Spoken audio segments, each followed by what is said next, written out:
It's the foundation of the entire global economy, the one currency that powers pretty much everything, from international trade to the world's financial markets. But what would happen if that foundation started to crack? That's the huge question we're tackling right now. Just think about that for a second. What happens if the US dollar, the thing that underpins modern finance, suddenly lost the world's trust? This isn't just some abstract idea for economists. The answer would change everything, for everyone, everywhere. You see, to even begin to understand what a fall would look like, we first have to appreciate just how high the dollar sits. Its power isn't some accident. It's literally woven into the fabric of our global financial system. Okay, so think of this chart as the world's collective savings account.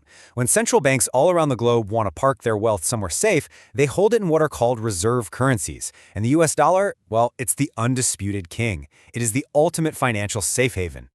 But its role in global trade is even more mind-boggling.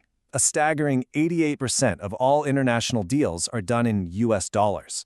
So if a company in Germany wants to buy oil from Saudi Arabia, or a tech firm in Japan sells something to Brazil, chances are the price tag is in dollars. So when you add it all up, the dollar's dominance comes from playing all these roles at once. It's the world's savings, it's the language of trade, it's the price of oil, and it's the bedrock for trillions in global debt. It's not part of the system, it is the system. But here's the thing about any system. No matter how solid it seems, it can always develop cracks.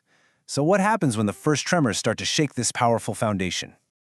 A weakening dollar wouldn't be some quiet event. Not at all. It would send immediate, massive shockwaves rippling across the entire globe. It's a cascade of consequences that starts almost instantly.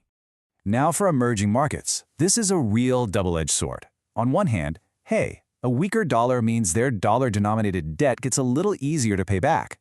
But the other edge of that sword is incredibly sharp.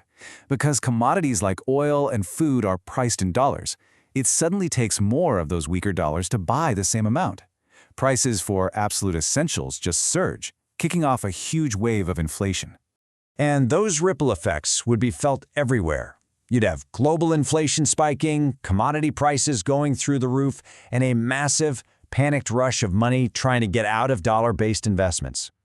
All of this puts unbelievable stress on countries that rely on that stability, especially those emerging markets. So, when a system is under this much intense pressure, you have to ask, where are the weak spots? What's the very first domino to fall? What breaks first? To figure that out, experts look for what they call system stress signals. The best way to think about these is like the emergency warning lights on your car's dashboard. They're the critical indicators that start flashing bright red when the whole system is getting dangerously close to a crisis. The first warning light that would likely start blinking is in the emerging markets. So many of these countries and their corporations have borrowed huge amounts of money in US dollars. When currency values start swinging wildly, paying that debt back can become chaotic, maybe even impossible. That creates the risk of a huge wave of defaults that could infect the entire financial system. The second signal, this one's a big one. It comes from the US bond market, which is supposed to be the safest investment on planet Earth. If global investors suddenly lose faith in the dollar, they'll start dumping US bonds. That would cause interest rates to skyrocket and create absolute chaos in the one market that's supposed to be the anchor for everything else. And the third signal, well, this is where things get really nasty. It's the risk of full-blown currency wars. As the dollar falls, other countries might get tempted to deliberately weaken their own currencies just to make their exports cheaper.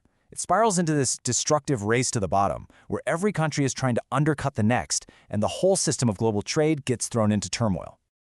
Okay, so you've got all these stress signals flashing red. The system is shaking. How would the financial markets react? I mean, where would investors even run to hide? Well, we'd see that classic flight to safety, but with one enormous twist. The traditional safe place to hide, the US dollar, is now the source of the problem. So you'd see money fleeing from US stocks and bonds, desperately looking for a new shelter. And that shelter would likely be tangible things like gold or other stable currencies like the Swiss franc or the Japanese yen. And this really highlights a classic relationship in finance.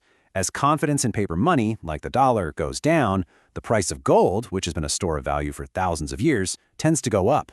It's seen as the ultimate insurance policy against currency chaos. But make no mistake, this would not be some calm, orderly transition. It would be pure volatility. Oil prices would be swinging wildly day to day. Global stock markets would be on a terrifying roller coaster. And even crypto markets would face a massive, unpredictable test of that whole digital gold idea. It would be a time of just profound, widespread uncertainty. So after exploring all that potential chaos, where does this leave us? Is a dollar collapse right around the corner? Let's take a breath and look at the road ahead a bit more calmly. The truth is, despite all the potential cracks, the dollar's position is still uniquely powerful. Right now, there is no other currency that could just step in tomorrow and take its place. But the system isn't standing still. It's changing. Countries around the world are slowly but surely starting to diversify their holdings and how they trade with each other. And this leads us to the final and maybe most important question of all. The dollar's complete dominance won't last forever. The real issue isn't if it ends, but how it ends. Is the world actively preparing for a more balanced, multi-currency future, or are we all just sort of sleepwalking toward a cliff that could take the entire global economy down with it?